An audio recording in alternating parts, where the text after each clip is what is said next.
Hello everybody, welcome back. I've decided to do something a little bit unusual for the year of 2026, and that is to roll out my planners in September instead of January.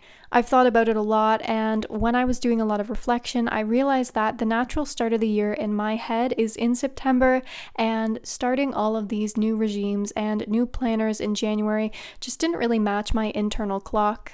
Especially because January is such a dark month, it's hard for me to feel motivated when it's literally pitch black outside. So I wanted to introduce to you my very first planner journal for the year of 2026, and that is this new Dingbats notebook that was kindly sent to me by Dingbats. So I know what you're thinking, aren't you already using a Dingbats notebook? And yes, you would be right. I'm currently in their A5 size, but as I mentioned in another video, I was thinking of upgrading to an even larger size to give me more space to breathe. The Pro model is a B5 size, so it is larger, and it features a 4-screen textile hardcover with a golden beetle embossing.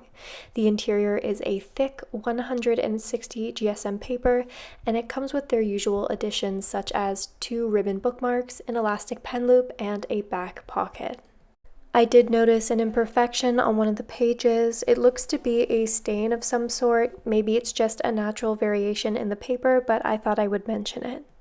After breaking it in, the first thing I did is a swatch test, and as expected, with this high of GSM, the paper held up very well, even to a Sharpie, so that's a good thing to keep in mind, that you have pretty much free range with whatever utensil you'd like to use. I'm going to be doing a super simple setup today, and while I'm doing the setup, I'm going to discuss a little bit more about why I chose this specific journal, and a little more about my plans for 2026 as well. So aside from the size upgrade, I was quite drawn to this journal because of the messaging behind it. On their website, they said that in ancient times, people carried beetles for protection and luck, and I thought that was the right message heading into a new year and heading into a fresh start. So I thought it kind of perfectly fit, starting over, going into the new year with some protection and some luck. Now, in regards to my 2026 planner plans, I know that it may come as a surprise that I'm rolling out my planners this early, especially since in my other video I said there was no rush to buy a planner, but I definitely meant that, and I'm going to emphasize again that there is no rush to buy a planner now if you are starting in January.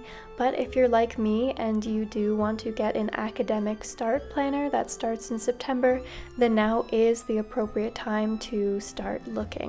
I also decided on a September start partially to take the pressure off of whether I chose the right one, because if I don't like the planner after the 4 months of using it from September to December, then I could conceivably purchase a new one for January without feeling like I did something wrong. I know that planner guilt is so real, and that feeling of guilt when you have decided to planner hop can be really strong, especially if you move into a new planner and all of a sudden you're like a couple months behind. So this could be a way to kind of prevent that. I am also just such an autumn enjoyer, and everything Gilmore Girls, Harry Potter, and pumpkin spice related are right up my alley, so I felt it kind of made sense to almost celebrate the season by kicking it off with some new planners. It might not make sense for everybody, but I just felt like it was right for me. I will of course be doing a video on my 2026 planner lineup, but I'm expecting to post it around when everybody else is, just because I don't want to contribute to some of the stress that everybody is experiencing, especially if I'm introducing a planner that may not be familiar to everybody.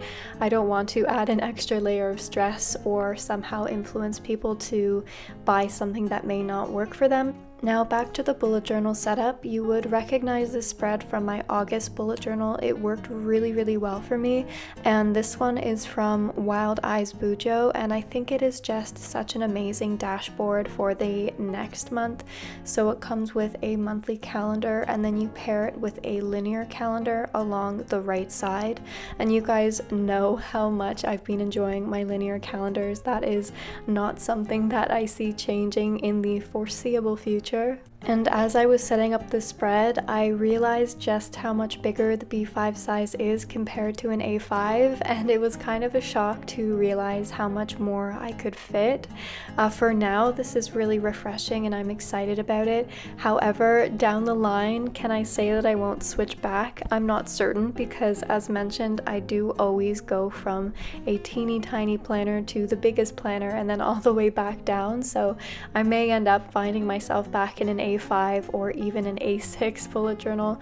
But if that's the case, I know that Mama Bjorn would absolutely adore this planner.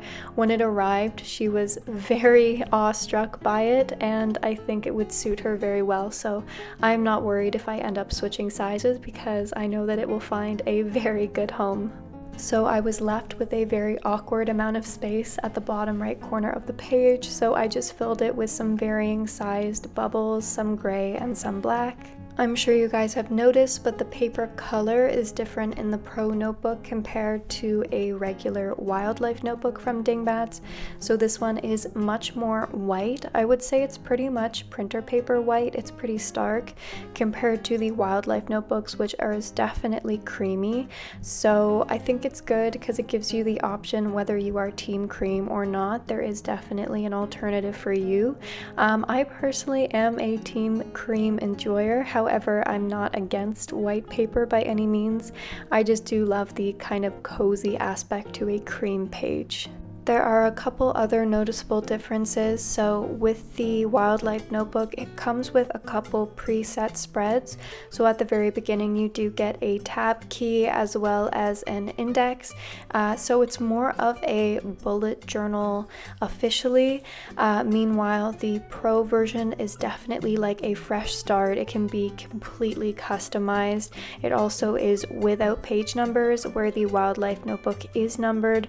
So once again, it just all depends on whether you're looking for more of an official bullet journal or just a journal that can be completely customized to whatever you are looking for. This is the very final spread that I'm setting up, and traditionally it would just be a notes section, but because I'm heading into September and that is my new year, I did want to add a couple goals for myself. I just did as many as it would allow me, which is 6, and then I called it all done. Here is the final flip through, and once again I did mention that it was going to be a very simple and very minimalist setup, so a few of you may be like, why did you choose gray? But honestly, I feel like my brain really works with gray. It just doesn't take too much attention away from the actual planning, so I'm really happy with the simplicity and the functionality.